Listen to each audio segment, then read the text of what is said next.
Hi everybody, Skids Tweak here. Thanks for joining us. Today we're going to look at gap mode and all the cool things it can do.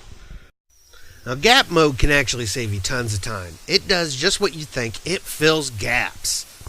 There's actually two ways you can use gap mode.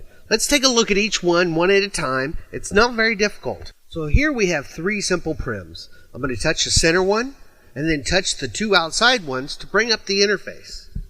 For more information on the interface itself, go ahead and take a look at the interface basic videos. So what we want to do here is we want to take the center prim and we actually want to fill the gap, the spaces between the two outside prims. Now I couldn't have made this easier. All you do to fill this gap is you touch this corner here and you touch this corner here and look at that. That gap is filled.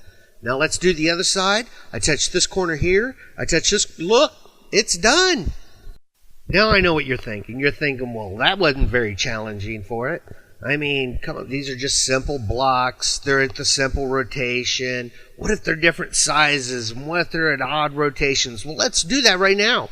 Look at this. So here I'm just going to resize these two on the end. And then I'm going to grab these three and give them an odd rotation. Now I'm going to bring up the interface again. Again, the one I want to resize is the center one, so I'm going to touch it first, so it's the active prim. And then I'm going to touch the two on the side. And again, we just touch the corners, and it'll fill the gap.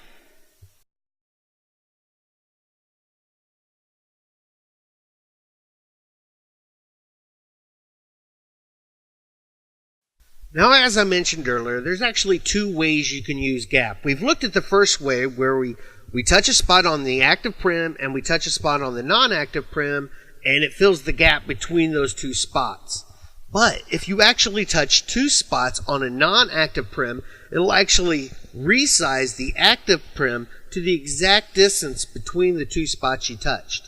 Let me show you exactly what I mean. So we have this hollow prim here. And we got this other prim. And what I want to do is I want to put this other prim inside the hollow prim. And I want it to fit perfectly.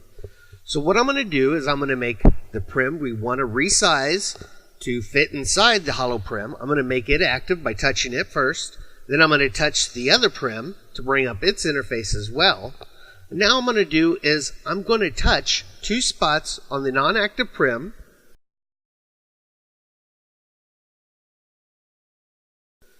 It now prompted me, it's asking me what direction would I like to resize the active prim. And based off the texture, as you can see it says X right here, I want to go in the X direction. And I know this because I'm looking at the texture and I can see the little arrows. So I hit X and it resizes to the X direction. Now I'm going to touch two other spots on the non-active prim. And it's going to prompt me which direction would I like to resize the active prim this time. And again, I'm looking at the texture and I can see I want to resize it in the Y direction. Now this prim will actually fit perfectly inside this hollow. Let's switch over to snap mode. Now again, if you're not familiar, you don't actually have to remove the interface to change modes. I'm just going to go to the mode, hit snap mode, and now I'm going to click these two corners. Look at that. It fits perfectly. Let me remove the interface and show you. So again, I know that went fast. What we just did there is we touched two spots on a non-active prim and we resized the active prim to the exact distance between the two corners I touched. So that's the two different ways to use gap mode. You touch a spot on the active prim and a spot on a non-active prim. It'll resize in that direction, leaving the other side the exact same place. Or you touch two spots on a non-active prim, and it'll resize the active prim to the exact distance between the two spots you touched. Thanks for watching, and if you ever have any problems with this, feel free to give me an IM, and watch all the rest of the videos. I'm putting a whole bunch of them together. It's going to cover everything. Until next time, happy building!